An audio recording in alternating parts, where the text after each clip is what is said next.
አቤልማ ማለት ነው ያለ ምክንያትማ ለሄርሜላ እንደዚህ ሽንጡን ገትሮ አይከራከርም። የሆነ ነገርማ ቀምሰዋለች። ያው ብዙዎቻችን ከፍላ ይሆናል እንላለን አደለ?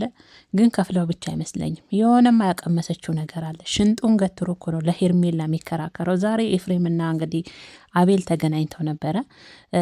ኤፍሬም ደግሞ ሄርሜላን በጣም ይፈለጋት በጣም ተናዶባት ነበረ። ያው ከወንድሙ አጠገብ እንድትርቅ በዚህ ልክ አንድ ባለትዳር የሆንን ወንድ ጥረቷ ሁሉ የራሷ ለማድረግ ነው እየሄደችበት ያለችው መንገድ ቪዲዮቹን እያየው ነው።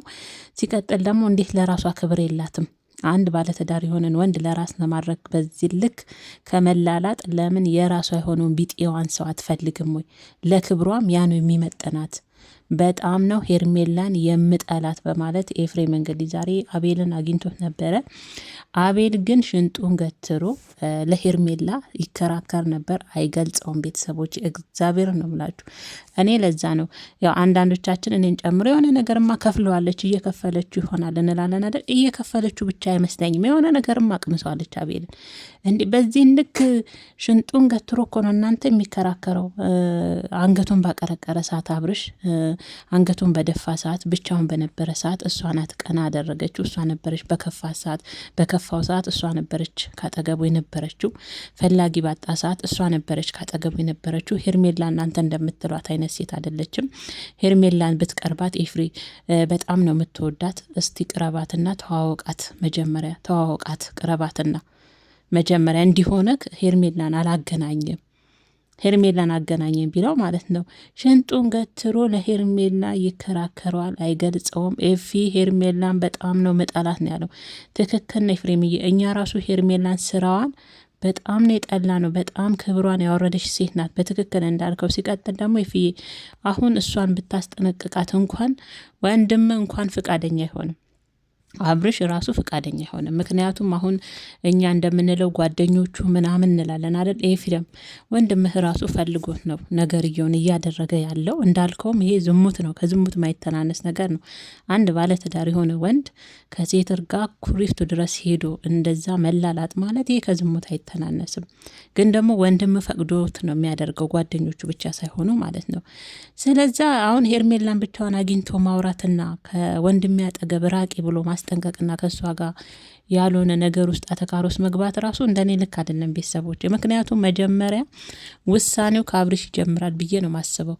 መጀመሪያ አብርሽ የውሳኔ ሰው ሲሆን ወደ ራሱ ሲመለስ ትናንትና አይታችሁታል አይደል? ሁላችሁም ቤተሰቦች መልሱን ሁላችሁም አይታችሁታል። ስርቃት ትቀርበኛለች፣ ስቀርባት ትርቀኛለች። እኔ ራሴን ለማዝናናት ፈታ ዘና ስለወጣ ስል እጅግሬን ትላለች። አስባችሁታል? መልሱ አብርሽ ደረቱ ተነፍቷል። የድሮ ደረት አይደለም። ስለዛ መጀመሪያ ኤፍሬምዬ ሄርሜላን ከማግኘት እሷን ከማናገር መጀመሪያ ወንድምህን እንደዛ የተነፋፋውን ማስተንፈስ ነው። በቃ እሱን ልኩን ማስገባት ነው። እግዚአብሔርን ነው ምላችሁ ቤተሰቦች። እና ሄርሜላ አንደኛውን እንዳልከውም የራሷን ቢጤ ማታም ይሁን በሰው ትዳር ላይ እንደዚህ ሙጭጭ ያለችበት ምክንያት ምን እንደሆነ አላቅም። የሴትነት ክብሯን አውርዳን አንተ እንዳልከውም በጣም ነው የረከሰችው።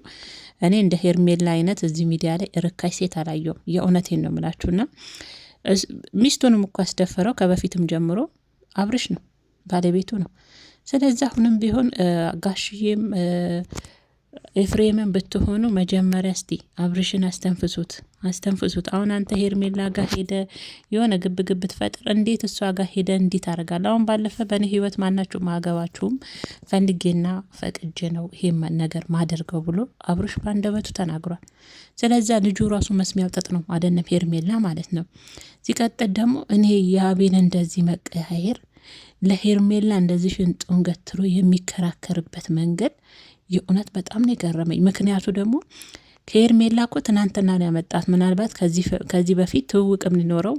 እኔ ግን ሳስበው አንዳንዴ በቀል ነው እንዴ ከሩታ ጋር ይሆን ያልጨረሰው በቀል አለበት እንዴ ልጅ? መቼም ከሄርሜላ ቀደም ብሎ ሩታን ነው አይደል? በደጉም በክፉም ሰዓት አጠገቡ የነበረች እኮ ሩታ ነበረች። ሁላችንም እናውቃለን። ወደ ሚዲያ እንኳን አቤል በጣም ጎርቶ እንዲወጣ የተደረገው ከነሱ ጋር በመምጣቱ ነው። ከሩታ ጋር በመምጣቱ ነው። ዛሬ ግን ተገልብጦ የሄርሜላን ጨዋነት፣ የሄርሜላን ጥሩነት፣ የሄርሜላን መልካምነት እንደውም ቅረቧት እስቲ ሁላችሁም መጥፎ ታረጓታላችሁ። ሄርሜላ እንደዚህ አይነት ልጅ አልነበረችም። በተገፋ ሰዓት፣ አንገቱን ባቀረቀረ ሰዓት ቀና ያደረገችው አጠገቡ የነበረች ሴት እሷ ነበረች።